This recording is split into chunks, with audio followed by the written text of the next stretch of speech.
New at 10, multiple families of victims killed at the hands of police officers gather in solidarity, demanding change.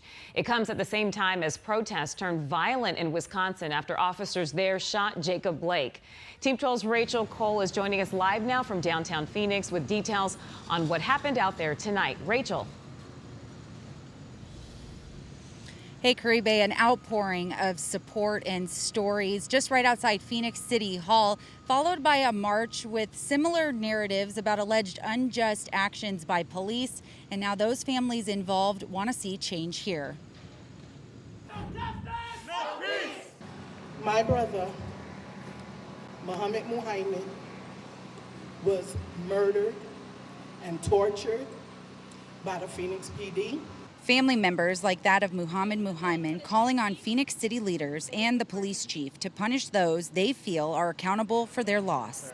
After my brother was killed, they made sure that they put a narrative out about him that was not true. Organizations like Black Lives Matter Phoenix Metro and Create Phoenix Art Collective are calling for the same actions. While they've been out on vacation, our families are still here. And we are still here demanding justice. The emotion stemming from each incident involving Phoenix police still running high days, months, and years after happening. Shooting my brother 5 times, handcuffing him after he had been shot, releasing a canine on him after being handcuffed and being shot 5 times, not giving any first aid so that he could be transported to the hospital to have a shot at living. Signs, sage, and long stem roses, all relaying messages of hope and reform as relatives wrangle with the loss of their loved ones. I heard my brother die. How is that fair? Where's the accountability with that?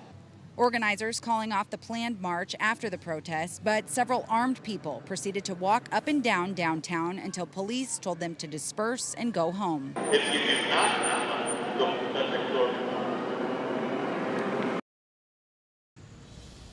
As for Phoenix police, we've tried to reach out to them for a statement regarding the brief protest that did happen out here tonight. We haven't heard back, but we'll be sure to keep you guys posted. We're live in downtown Phoenix. Rachel Cole, 12 News at 10.